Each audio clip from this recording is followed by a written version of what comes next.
নমস্কার, ইংলিশ বিদ্যাপীঠ চ্যানেলে তোমাদের সবাইকে ওয়েলকাম। আজকে যে ক্লাসটা আমি নিতে চলেছি সেটি হচ্ছে জয়েন ইনটু কম্পাউন্ড সেন্টেন্সেস। তো তোমরা তো জানোই যে আমি 4 রকমের ক্লাস নিই। Topic wise grammar, topic wise practice আর এরর ডিটেকশন। 4 নম্বর হচ্ছে স্পোকেন ইংলিশের ক্লাস, যেটা সবার জন্য। তো এর লাভ ওঠাও এবং অবশ্যই বন্ধু বান্ধবদের মধ্যেও, চেনা পরিচিত যারা আছে তাদের মধ্যেও শেয়ার করো, যাতে সবাই এর লাভ ওঠাতে পারে। আর অবশ্যই চ্যানেলটা সাবস্ক্রাইব করে রাখো, বেল বাটনটা অল ক্লিক করে রাখো, যাতে যখনই কোনো আমি ভিডিও আপলোড করব তোমাদের কাছে আগে পৌঁছে যায়। ঠিক আছে, তো চলো শুরু করা যাক।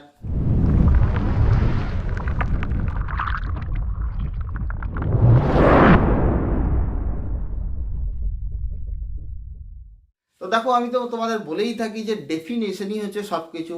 তো হোয়াট ইজ কম্পাউন্ড সেন্টেন্স এটা জানা দরকার।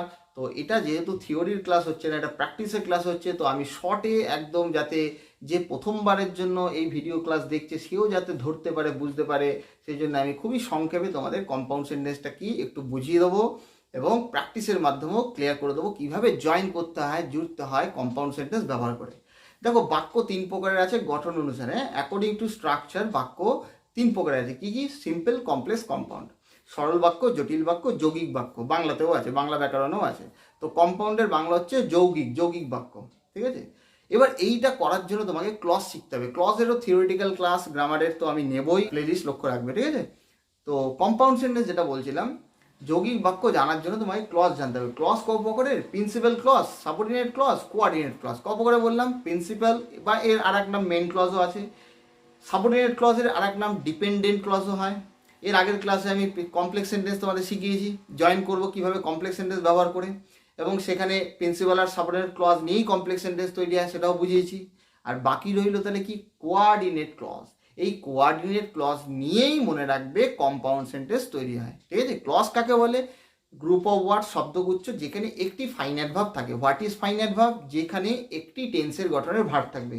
যে বাক্যাংশের মধ্যে একটি টেন্সের গঠনের ভার্ব থাকবে তাকে বলবো finite verb. Verb and tense তো ক্লিয়ার থাকতেই হবে বলেছি, তবে তোমাদের সব রাস্তা গ্রামারে খুলে যাবে, তাই না? তো দেখো, তাহলে ক্লজ বললাম, কোঅর্ডিনেট ক্লজ নিয়েই কম্পাউন্ড সেন্টেন্স তোমার তৈরি হবে। তোমরা রাখবে, আমি ওখানে বলেছিলাম কমপ্লেক্স সেন্টেন্সে প্রিন্সিপাল আর সাবঅর্ডিনেট ক্লজ নিয়ে কমপ্লেক্স সেন্টেন্স তৈরি হয়। তো এখানেও তো দুটো ক্লজ দরকার, এখানেও দুটো ক্লজ দরকার। কোঅর্ডিনেট ক্লজ তো বুঝলাম, কিন্তু এখানেও তো দুটো ক্লজ দরকার। তাহলে কি ক্লজ হবে এটা? মনে রাখবে, এখানে দুটোই মেন ক্লজ বা দুটোই প্রিন্সিপাল ক্লজ সাধারণত হয়। মানে কি? মানে কেউ, দুটো ক্লজের কেউ কারোর উপরে নির্ভরশীল নয়। Both are of equal importance. দুটোই মনে রাখবে সমান গুরুত্বপূর্ণ বাক্যাংশ, বা সমান র্যাঙ্কের, অফ ইকুয়াল র্যাঙ্ক বলতে পারো দুটো ক্লজই। ওখানে কমপ্লেক্স সেন্টেন্সে কি দেখছিলাম, যে সাবঅর্ডিনেট বা ডিপেন্ডেন্ট ক্লজ পুরোপুরি প্রিন্সিপাল বা মেইন ক্লজের উপর নির্ভরশীল। আর এখানে তো দুটোই মেইন ক্লজ বা দুটোই প্রিন্সিপাল ক্লজ, সুতরাং কেউ কারোর উপর নির্ভরশীল হওয়ার কোনো প্রশ্নই নেই। ক্লিয়ার হয়েছে? কোঅর্ডিনেট ক্লজ কি বোঝাতে পারছি? মানে একে অপরের উপরে নির্ভরশীল নয়। ঠিক আছে, এরা দুটোই স্বাধীন। এই দুটো ক্লজ জোড়ার জন্য, দুটো ক্লজকে জয়েন করার জন্য তো একটা লিঙ্কার বা কনজাংশনের দরকার হয়, তাই তো? কনজাংশন কাকে বলে সেটা আমি বেসিক ক্লাসে নিয়েছি। লিঙ্কার মানে হচ্ছে লিঙ্ক করে, মানে যোগ সাধন করে। তো সেই ওয়ার্ডগুলোকে বলবো কোঅর্ডিনেটিং কনজাংশন। যে কনজাংশনগুলো প্রিন্সিপাল সাবঅর্ডিনেট ক্লজে জয়েনে লাগে সেগুলোকে সাবঅর্ডিনেটিং কনজাংশন বলে। যে কনজাংশনগুলো কোঅর্ডিনেট ক্লজে জয়েনে লাগে সেগুলোকে কোঅর্ডিনেটিং কনজাংশন বলে। এগুলোর কয়েকটা আমি সহজে বলে দিচ্ছি তোমাদের, যেগুলো খুব ব্যবহৃত হয়, খুব কাজে লাগাতেও তোমরা পারবে, সচরাচর ব্যবহার হয়। কি কি? অ্যান্ড, সাধারণ যোগ সাধনের ক্ষেত্রে অ্যান্ড ব্যবহার করতে পারো। নট অনলি বাট অলসো, এটাও খুবই ব্যবহৃত হয়। বোথ অ্যান্ডও ব্যবহার হয়, দুটো গুণ বোঝালে both and, both dot dot and, এটারও ব্যবহার আছে। ঠিক আছে, are not only but also এর দুটো গুণের ক্ষেত্রে বোঝায় যে সে শুধুমাত্র, নট অনলি বাট অলসো সে শুধুমাত্র এটাই নয়, আরও অমুক। তো এগুলোর আমি ডিটেলসে তো কনজাংশনের ক্লাসে নেব, বা ক্লজ যখন বোঝাবো কোঅর্ডিনেট ক্লজ, তখন এগুলো সব ক্লিয়ার করে দেবো। ঠিক আছে, চিন্তা করতে হবে না। এখন আপাতত তোমাদের যতটুকু লাগবেই প্র্যাকটিসের মাধ্যমে সেটুকুই সহজভাবে বলি, যাতে সবাই ধরতে পারবে। আচ্ছা, আর কি? অর, ও আর অর, বা আইদার অর, এটাকে উচ্চারণ অনেকে ইদার অরও বলে, এটাও অবশ্যই প্রোনাউন্সিয়েশন হিসেবে ঠিক। নেদার নর বা নাইদার নর, যেটাকে আমরা বলে থাকি। ঠিক আছে, আইদার অর নাইদার নর, মানে না এটা না ওটা, নাইদার নর মানে। ঠিক আছে, এরকম ধরনের ব্যবহারও আসে। যদি অল্টারনেটিভ কোনো ব্যাপার থাকে এই কনজাংশন আসে। আর কি? যদি কোনো বিপরীত ধর্মী বোঝায় তাহলে বাট ব্যবহার করতে পারি, স্টিল ব্যবহার করতে পারি, STILL, ইয়েট ব্যবহার করতে পারি। আর যদি কারণ সূচক বোঝায় সো, দেয়ারফর, অ্যান্ড দেয়ারফর এত কিছু ব্যবহার করতে পারি। এই যে আমি এতগুলো বললাম, এতেও অনেকের ধোঁয়াশা লাগতে পারে, বাবা এত কিছু। ওই জন্য আমি কয়েকটা বলছি, এই কটা মনে রাখো, তাতে অনেক কাজ হয়ে যাবে। কি কি কোয়াড্রেটিক কনজাংশন যেগুলো খুব কাজে লাগে, খুব ব্যবহৃত হয়, সচরাচরই কাজে লাগে আমাদের পরীক্ষায়, সেগুলো হচ্ছে অ্যান্ড, সাধারণ যোগ সাধারণের ক্ষেত্রে মনে থাকবে, সবার মনে থাকার কথা। নেক্সট হচ্ছে বিপরীতধর্মী যদি বোঝায়, যদি বিপরীতধর্মী গুণ বোঝায় তাহলে বাট ব্যবহার করবে, সবার মনে থাকার কথা। যদি একটা কন্ডিশন থেকে আসে, মানে ধরো কমপ্লেক্স সেন্টেন্স আছে, সেটাকে কম্পাউন্ড সেন্টেন্স করতে দিল, সেখানে একটা কন্ডিশন আছে ইফ দিয়ে, যদি তুমি না করো তাহলে তুমি মরবে, তখন আমরা কোঅর্ডিনেটিং কনজাংশন অর ব্যবহার করি। অর, ডু অর ডাই, করো নালে মরো, নচেত আর কি, করো নচেত মানে না হলে তোমাকে ফেল করতে হবে আর কি, এটা মিনিং আসে আর কি, ব্যর্থ হবে। বোঝা গেল কি বললাম? অর, তাহলে অ্যান্ড, বাট, অর বললাম। আর একটা মনে রাখতে হবে, কারণ সূচক বোঝালে সো ব্যবহার আছে, S O so, S O so, so মানে তাই জন্য বা সুতরাং এই মানে হয়, ঠিক আছে। আরও একটি আছে, এটা মনে রাখা ভালো, দেয়ারফর, THEREFORE, THEREFORE, দেয়ারফর, এগুলো নোট ডাউন করে নিতে পারো কিন্তু, THEREFORE, দেয়ারফর মানে তার ফলে বা তাই জন্য, ঠিক আছে। তো এই কটা তো মনে রাখাই যায়। আর বিপরীতধর্মী বোঝালে মানে সে দরিদ্র অথচ সে সৎ, কিন্তু সে সৎ, তখন বাট, ঠিক আছে। সে অসুস্থ ছিল কিন্তু তা সত্ত্বেও আর কি, তারপরেও সে মিটিংটা অ্যাটেন্ড করেছিল, এরকম ধরনের বিপরীতধর্মী ক্ষেত্র বোঝালেও বাট ব্যবহার হয়। তাহলে অ্যান্ড, বাট, অর আর সো, দেয়ারফর, এই কটা মনে থাকবে। আশা করি এই 4-5টা তো মনে রাখাই যায়, তাই না, কোঅর্ডিনেটিং কনজাংশন এগুলো। তো আমরা কি বললাম, কম্পাউন্ড সেন্টেন্স কি করে করব, যৌগিক বাক্য জয়েন, কোঅর্ডিনেট ক্লজ নিয়েই কম্পাউন্ড সেন্টেন্স হয় বললাম। আর কোঅর্ডিনেট ক্লজ মানে সেখানে কোঅর্ডিনেটিং কনজাংশনের খেলা। কোঅর্ডিনেটিং কি কি কনজাংশন সেটাও আমি তোমাদের বলে দিলাম। এবারে চলো আমরা প্রশ্ন দেখি। দেখো প্রথম প্রশ্ন আছে, আই ওয়েন্ট টু মার্কেট। দেখো প্রথম প্রশ্ন আছে, আই ওয়েন্ট টু মার্কেট, আমি বাজারে গিয়েছিলাম, I wanted to buy something. আমি সেম বাক্যগুলোই সিম্পল সেন্টেন্সে জয়েনিং করে দেখিয়েছি, এই সেম 3টে বাক্যই কমপ্লেক্স সেন্টেন্সে জয়েন করে দেখিয়েছি, এই সেম 3টে বাক্যই কম্পাউন্ডও দেখাচ্ছি। তার কারণ এই সেম বাক্যগুলি কিভাবে তিন ধরনের বাক্যে জয়েনিং করা যায় সেইটা যাতে সহজে তোমরা বুঝতে পারো, ধরতে পারো, ঠিক আছে।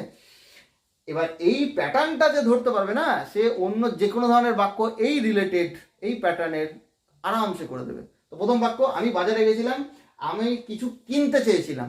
তো এখানে V2 বুঝতেই পারছো, ফাইনাইট ভার্ব, টেন্সের গঠনে আছে, ভার্বের পাস্ট ফর্ম, এটাও ভার্বের পাস্ট ফর্মে আছে, ঠিক আছে। এবার এখানে মনে হতে পারে V3 নেই কেন, সেটা আমি আগের ক্লাসে বলেছিলাম যে শুধু পাস্ট পার্টিসিপেল দিয়ে কোনো টেন্সের গঠনের ভার্ব হয় না, ও অক্সিলারি ভার্ব নেয়। তো এটা তো V2ই হবে, ওয়ান্ট, ওয়ান্টেড, ভার্বের 3টে ফর্ম তো গ্রামার বই দিয়ে পড়তেই হবে, বলেছি সকলকে, তাই তো। তাহলে আমি বাজারে গেছিলাম, আমি কিছু কিনতে চেয়েছিলাম। তাহলে আমরা কমপ্লেক্স সেন্টেন্সে দেখেছিলাম না যে কমপ্লেক্স সেন্টেন্সে কারণ সূচক এটা আসছে, যে আমি গেছিলাম বাজারে কারণ আমি কিছু কিনতে চেয়েছিলাম। তা কারণ সূচক হলে কমপ্লেক্স সেন্টেন্সে যেমনি লিঙ্কার বিকজ অ্যাপ্লাই করতে পারি আমরা, ঠিক সেরকমভাবে মনে রাখবে কম্পাউন্ড সেন্টেন্সে সো ব্যবহার হয় কারণ সূচকের ক্ষেত্রে, সো, এসো সো বা দেয়ারফর। মনে থাকবে কি বললাম, কারণ সূচক লিঙ্কার দরকার হবে হতে পারে তো কম্পাউন্ড সেন্টেন্সে, তখন কি ব্যবহার করব, সো অথবা দেয়ারফর। তো বাংলাটাকে করে নিই। দেখো আমি বাজারে গিয়েছিলাম তাই জন্য, সো মানে তাই জন্য বলেছিলাম, দেয়ারফর মানে তার ফলে বলেছিলাম, তার ফলে আমি কিনতে চেয়েছিলাম কিছু। আসছে বাংলা? আসছে না। এবার উল্টাই বাক্যটাকে দেখি, পরের বাক্যটাকে আগে নিই, বাংলাটা করি। আমি কিছু কিনতে চেয়েছিলাম তাই জন্য আমি বাজারে গিয়েছিলাম। আসছে? তাহলে বোঝা যাচ্ছে কিভাবে আমি বাক্যটাকে সাজাবো। শুধু মাঝখানে বসিয়ে দিলেই হলো না, বা সামনে বসিয়ে দিলেই হলো না। মনে রাখবে লিঙ্কারগুলো সাধারণত মাঝখানে বা সামনে বসে, কিন্তু অন্য ব্যবহারও আছে কিন্তু, হ্যাঁ, বাক্যের অন্যান্য জায়গাও বসতে পারে, অ্যাডজেক্টিভ ক্লজে বিশেষ করে তোমরা শিখবে, ঠিক আছে। কিন্তু জেনারেলি সাধারণত মাঝখানে বা সামনে হয়। কিভাবে হয় সেটা বাংলাটা করে নিলেই তোমরা ধরতে পারবে। যে আমি কিনতে চেয়েছিলাম কিছু, তাহলে এই বাক্যটা আগে লিখি।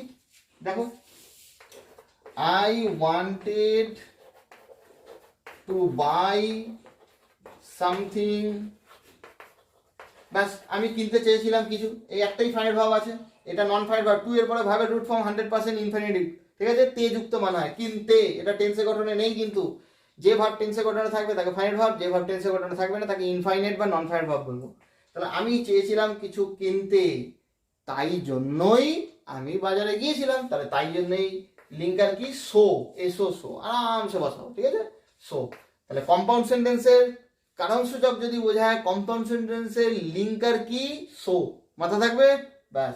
সো যা আছে লিখে বলো, আই ওয়েন্ট টু মার্কেট। দেখো কে বুঝতে পারলে না আমাকে বলো, নিজে থেকে পোস্টটা করো তোমরা বুঝতে পারলে কিনা। দেখো আমি বাজারে, আমি চেয়েছিলাম কিছু কিনতে, তাই জন্য আমি গিয়েছিলাম বাজারে। ঠিক আছে, তাহলে দুটো ক্লজ, এই দুটো ক্লজ কিন্তু কেউ কারোর উপর নির্ভরশীল না। এটা কিন্তু প্রিন্সিপাল সাবঅর্ডিনেট ক্লজ নয় যে সাবঅর্ডিনেট ক্লজ বার করবো। এখানে দুটোই main clause. I went to market এটাও একটা ক্লজ, একটা ফাইনাইট ভার্ব। এটাও একটা clause, I wanted to buy something, এখানে ক্লজটা শেষ হচ্ছে, এটাই একটা ফাইনাইট ভার্ব। ঠিক আছে, এই সোটা লিঙ্কার কনজাংশন, দুটো ক্লজকে জয়েন করলো। ঠিক আছে, আর এই যে কনজাংশন কম্পাউন্ড সেন্টেন্সে ব্যবহৃত হয় বা কোয়াড্রেন্ট ক্লজে ব্যবহৃত হয় তাকে কোয়াড্রেন্টিক কনজাংশন বলে বললাম। ক্লিয়ার হয়েছে তো? নেক্সট দেখো, the thief saw the police. চোর পুলিশকে দেখেছিল, সে পালিয়ে গেছিল। তাহলে এটা আমরা কিভাবে করব? দেখো সাধারণভাবে ভাবো, এটা এইভাবে কি আসবে যে বাংলায় ভাবলেই ক্লিয়ার হয়ে যাবে যে চোর পুলিশকে দেখেছিল তাই জন্য সে পালিয়ে গেছিল। আসছে, আসছে না তা না, আমি এটা কমপ্লেক্স সেন্টেন্স করানোর সময় বলেছিলাম বিকজ আসছে না তা না, কিন্তু মোস্ট অ্যাপ্রোপ্রিয়েট যখন হয়েছিল, তাই না, ওয়েন দিয়ে। তো এখানেও ওই সো দিয়ে না করে এটা অ্যান্ড দিয়ে বরং অনেক ভালো আসবে। দেখো, the thief saw the police and ran away. বলতে পারি চোরটি পুলিশকে দেখেছিল এবং কেটে পড়েছিল। আরামসে, আমার কোনো চেঞ্জ করার দরকারই নেই, অন্য কিছু আনার, ঠিক জেনারেল একদম ব্যবহারে এটা অ্যান্ড দিয়েই হয়ে যাবে, তাই না? The thief saw the police and ran away. দেখো এই একটা ক্লজ আর এই একটি ক্লজ, দুটো ক্লজকে জয়েন করলো এই অ্যান্ড কনজাংশনটি। এটা জেনারেল যোগ সাধনের ব্যাপার, অ্যাডিশনের ব্যাপার, ওই জন্য অ্যান্ড দিয়ে হয়ে গেল। মিনিংটা বাংলাতেও দেখলে আসছে সুন্দরভাবে যে চোরটি পুলিশকে দেখলো এবং পালিয়ে গেল, তাহলে দুটো ক্লজ যুক্ত হলো, এটা একটা ফাইনাল ভার্ব, এটা একটা ফাইনাল ভার্ব। ঠিক আছে, নেক্সট, বৃদ্ধ লোকটি ক্লান্ত ছিল, সে বিশ্রাম নিয়েছিল। ব্যাস, বাংলাটা করো যে বৃদ্ধ লোকটি ক্লান্ত ছিল, তার ফলেই বা তাই জন্যই তো সে বিশ্রাম নিয়েছিল, কি তাই না? তাহলে তাই জন্য বা তার ফলে হলে এই যে সো বলেছিলাম না, মানে এই যে মানে লোকটি, এটা আমি কমপ্লেক্স সেন্টেন্সে করে দেখিয়েছিলাম না যে বিশ্রাম নিয়েছিল তার কারণ সে ক্লান্ত ছিল। তাহলে কারণ সূচক কম্পাউন্ড সেন্টেন্সের লিঙ্কার এই যে সো শিখিয়ে দিলাম, বা দেয়ার ফোর। তো এটা আমি দেয়ার ফোর দিয়ে করবো যাতে তোমরা একটু ভ্যারাইটি শেখো। ঠিক আছে, তাহলে এটা কি করব, the old man was tired,